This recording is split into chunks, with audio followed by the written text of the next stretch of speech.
Bismillahirrahmanirrahim. Assalamualaikum warahmatullahi wabarakatuh. Selamat bertemu kembali dengan kimia. Kami hadir berbekalkan pengalaman mendidik, mengajar, dan melatih siswa puluhan tahun lamanya dengan berbagai karakter.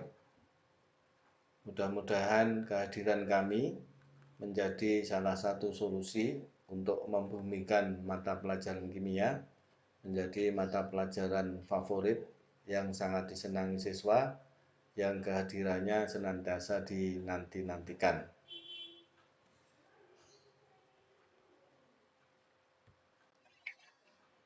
Marilah kita lanjutkan.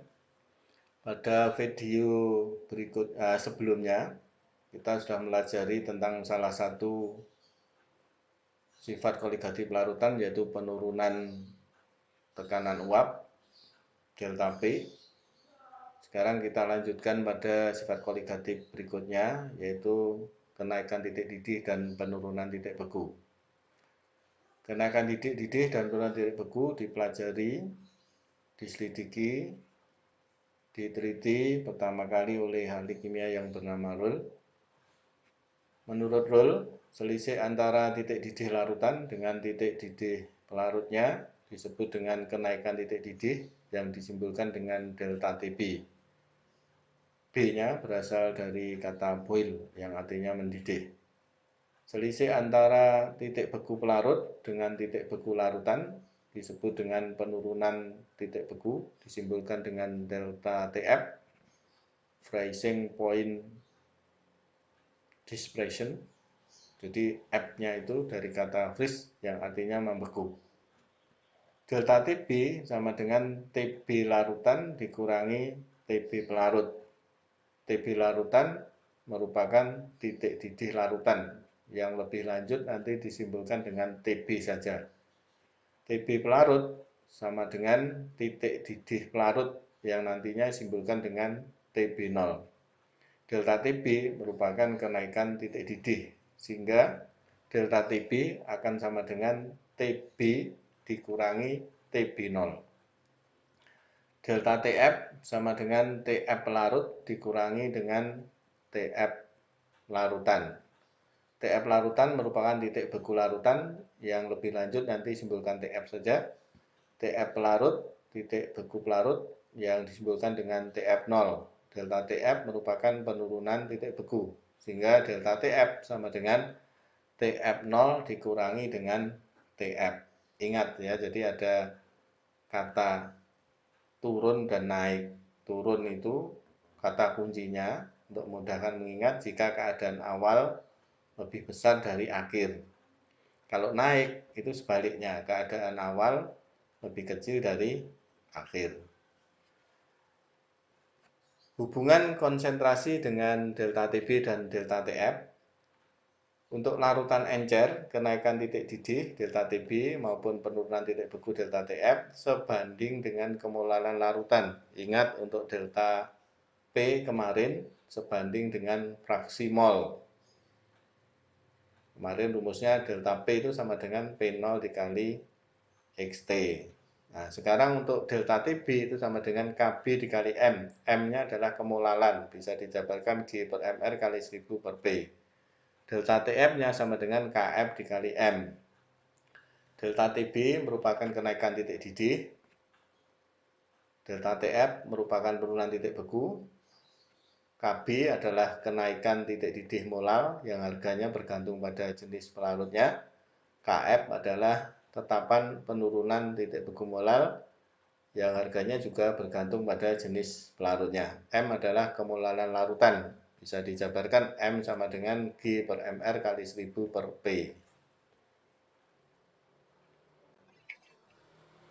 Diagram fase atau diagram PT, jadi hubungan antara tekanan dengan suhu. Ingat bahwa secara umum wujud zat itu ada padat, cair, dan gas.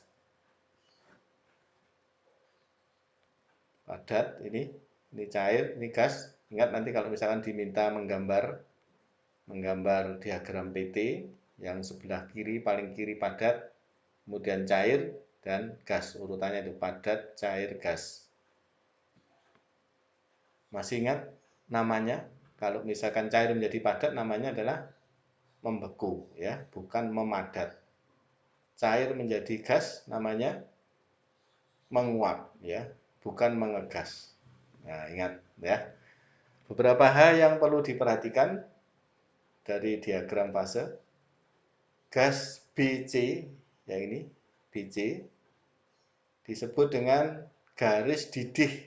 Jadi menghubungkan antara fase perubahan dari fase cair menjadi gas, garis didih.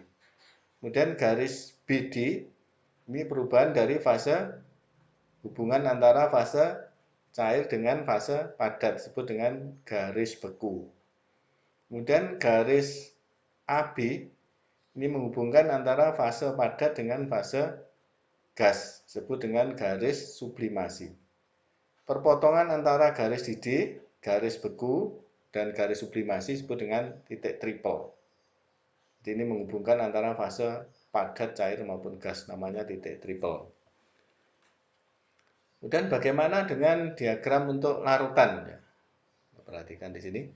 Yang hitam ini untuk pelarut, dan yang biru ini untuk larutan. Jadi larutan berada di bawahnya, ya, pada gambar di bawahnya dari pelarut. Kalau pelarutnya air, maka titik didih air itu di sini letaknya. Itu sama dengan 100 derajat Celcius. Titik didih larutannya yang mana? Sini. Ternyata titik didih larutan berada di kanannya.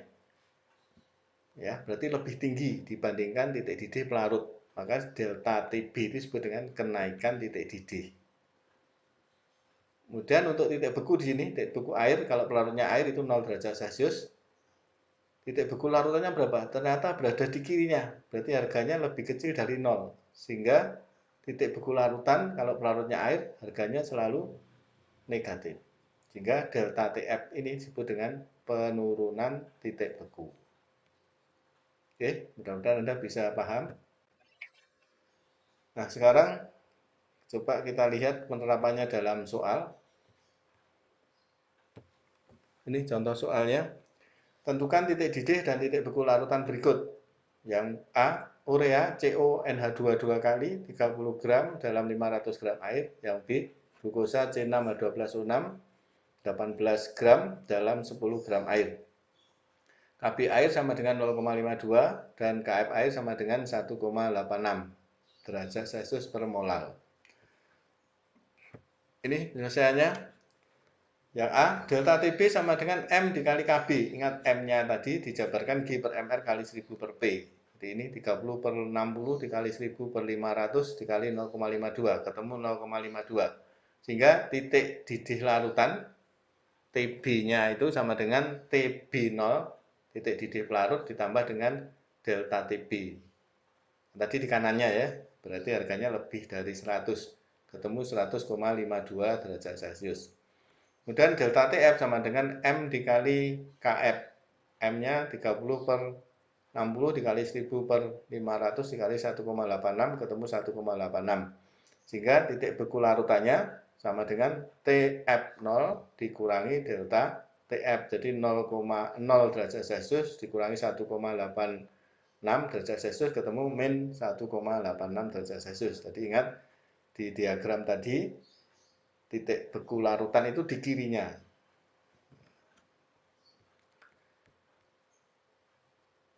Terus sekarang ke kuis soal ya.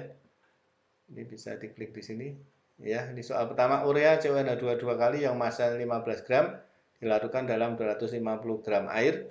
Air H sama dengan 1, C sama dengan 12, O sama dengan 16, dan N sama dengan 14. Bila tetapan urutan titik beku molar air, nah ini bukan KB, yang betul simbolnya adalah KF, penurunan titik beku molar KF. KF harganya berapa? Pelarutnya air adalah 1,86. Coba kita lihat penyelesaiannya seperti ini. Delta TF sama dengan KF dikali G per MR kali 1000 per P. 1,86 dikali 15 per 60 dikali 1000 per 250 ketemu 1,86 derajat Celcius. Sehingga TF sama dengan TF0 dikurangi delta TF. Ketemunya min 1,86 derajat Celcius. 1,86 derajat Celcius. Ini jawabannya, coba kita klik. Iya, jawaban Anda benar. Kita lanjut soal berikutnya. Ini, jika 5 gram dari masing-masing zat di bawah ini dilarutkan dalam 1 kg air, zat yang akan memberikan larutan dengan titik beku paling rendah adalah titik-titik. Langsung kita cek di sini. Ya. Delta TF sama dengan KF dikali G per ml dikali 1000 per P. Pelarutnya sama, berarti harga KF-nya juga sama. Masa pelarutnya sama, masa zat larutnya juga sama. Berarti yang berpengaruh tinggal harga MR-nya saja. MR-nya yang berpengaruh. Ya. Ini KF, G, dan P-nya sama. TF sama dengan TF0 dikurangi delta TF. TF sama dengan 0 dikurangi delta TF, karena pelarutnya air ya, maka titik beku air 0. Maka TF sama dengan min delta TF. Untuk mencari TF terendah, titik beku terendah, berarti dicari yang delta TF-nya tertinggi. Ini harganya min ya. Delta TF-nya dicari yang tertinggi.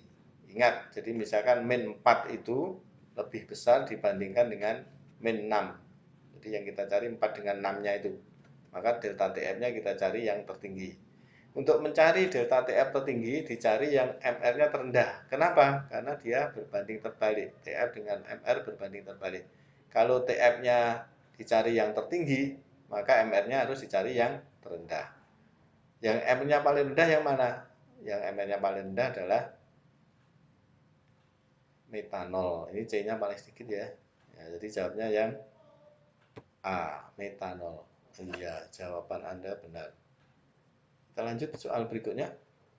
Glikol MR62 digunakan sebagai anti beku dalam air. Pendingin radiator kendaraan bermotor daerah beriklim dingin supaya cairan beku tidak beku ya, dan seterusnya soalnya. Sekarang kita coba langsung ke penyelesaiannya seperti ini. Ya. Delta TF sama dengan KF dikali G per ml kali 1000 per P. 10 sama dengan 1,86 G dikali 62 dibagi 62, G per 62 dikali 1000 per 1000, jadi 1 kg tadi. Maka G-nya, masanya ketemu 344 gram. 344 gram. Coba kita cek. 344, jadi ini. Iya, jawaban Anda benar. Oke, sekarang ke soal yang terakhir, sangat mudah ini. Pada diagram PT fase H2O di atas yang merupakan daerah perubahan titik didih yang tadi. Perubahan titik didih berarti perubahan wujud dari cair menjadi gas yang ini. Fase air H2O, jadi titik didihnya adalah untuk apa? Pelarut air yang ini. Jadi jawabannya adalah BC, garis BC yang ini. Jawaban Anda benar, you are right ya. Oke, untuk kali ini hanya ini yang bisa saya sampaikan. Terima kasih atas segala perhatian. Mohon maaf atas segala kekurangan. Tetap semangat, belajar terus. Mudah-mudahan Anda bisa melajari kimia dengan baik dan benar. Wassalamualaikum warahmatullahi wabarakatuh.